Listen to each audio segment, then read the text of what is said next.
A teacher falls for her student, and her husband falls for the bottle. Welcome to a school with more drama than Game of Thrones.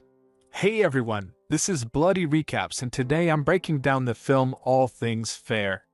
The story begins in 1943 in the small Swedish town of Malmö. Our main character is 15-year-old Stig, a high school student who's already caught the attention of his neighbor Elisabeth. In literature class, a new teacher named Viola is introduced as the class advisor while the kids pass around a piece of chewing gum, a rare treat at the time. Viola seems mostly interested in the fact that Stig just transferred from Stockholm, not knowing how deeply their paths will intertwine. Teenagers back then had their own weird games, like measuring their junk for money. 25, or if you hit a couple centimeters. Only problem?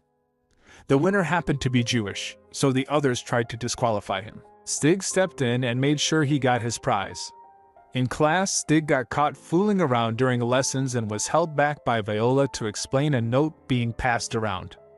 He was too embarrassed to read it, so she looked herself.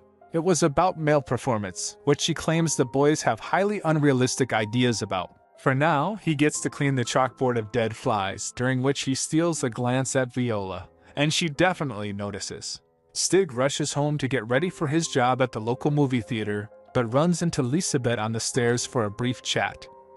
Even though he's running late, the boss lets him off with one last warning. Meanwhile, Elisabeth is confessing to her friend that she's crushing hard on Stig and even starts mimicking a Stockholm accent from the radio to impress him. At work, Stig meets up with his older brother CG, who dreams of joining a submarine crew, though he hasn't made it past the physicals yet. He's focused on a rematch in the boxing ring against some guy named Arvid. The next day, Stig stays after class just to catch more time with Viola. And while the other boys spend their time playing soccer, Stig makes a bold move. He tracks down Viola's address and begins flirting more openly during lessons. One day, when left alone in her classroom, he even sniffs her chair, only to get caught by some local punks. Soon enough, though, Stig wins her over. Their romance begins in secret, often meeting in the attic. One day after class, Stig fakes being sick just to go to her house.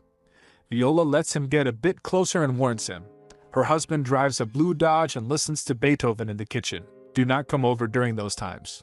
Her husband Frank, by the way, leaves a woman's blouse on the fence before heading home, where he catches Stig, though he assumes the kid's just there for tutoring and suspects nothing. Their affair becomes harder to hide, especially at school. So Stig tries to blow off steam at his brother's boxing match, where CG wins by sheer determination in the final round.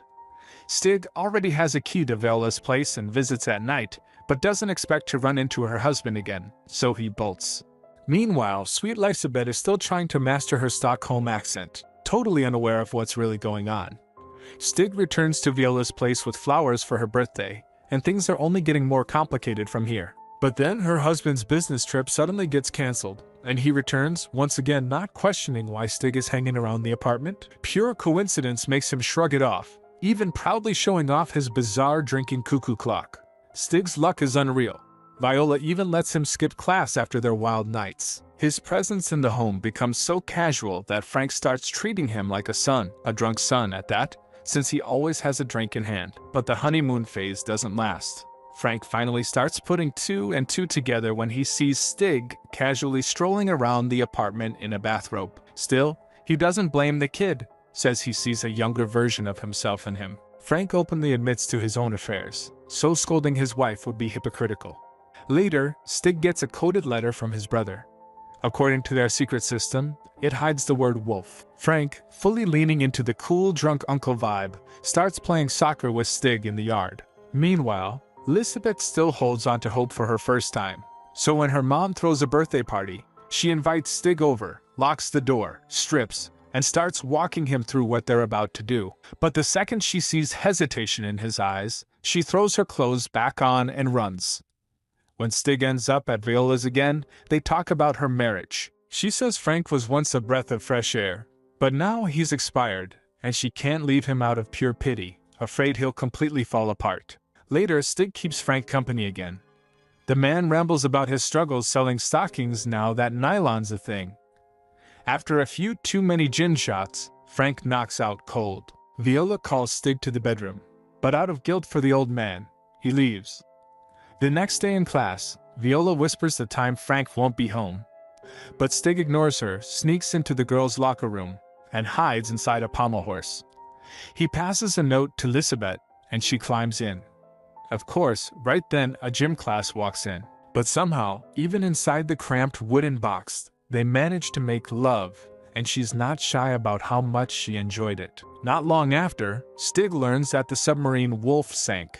He remembers the word from his brother's letter and realizes the tragic implication. That moment, a sailor arrives to confirm the possible death of his brother. Stig finally snaps and grabs his first drink. He hides the truth from his mom, but when she sees the news on TV, she completely breaks down. Viola heads to the movie theater for a quiet escape, where Elizabeth also happens to be. Seconds later, Elizabeth sees the two together and walks out in disgust.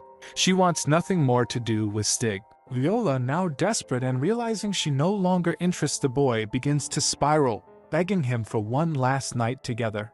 After that, she decides to make Stig repeat the year, says she simply can't stand having him in her classroom anymore. She's already informed the principal about his chronic absences. Stig tries to defend himself, even threatens to expose the whole affair, but she's confident no one will believe him. During one of her final, desperate attempts to seduce him, he flips her desk in a full-blown meltdown. When the principal finally gives him the official verdict, Stig heads to the classroom to find the old notes with Viola's handwriting and timestamps, proof, but the pages are gone. He rushes to her house, where he finds Frank drunk as usual and begs him to talk some sense into his wife. But the man just sits in silence. Stig storms out, furious and helpless. As if things couldn't get worse, the principal delivers the crushing confirmation. His brother is officially dead. Meanwhile, Lisbeth moves on with a new boyfriend. Stig finds himself alone, staring blankly at a documentary about the missing submarine Wolf. Days later, he's standing at his brother's funeral, surrounded by grieving families of the fallen crew. Afterward, his mother senses there's more torment behind his eyes than just grief for his brother. Stig promises to tell her, someday. At the school's graduation ceremony, Stig shows up at the last minute, walks up to Viola, and whips it out right in front of her, then walks out without even taking his diploma. In his head, it sounded way more epic. Then he goes full rogue, breaks into the locked school building, forces open Viola's office, and steals her entire lifetime collection of dictionaries. Fade to black. That's where the film ends. If you enjoyed this recap, drop a like and subscribe. It really helps the channel grow.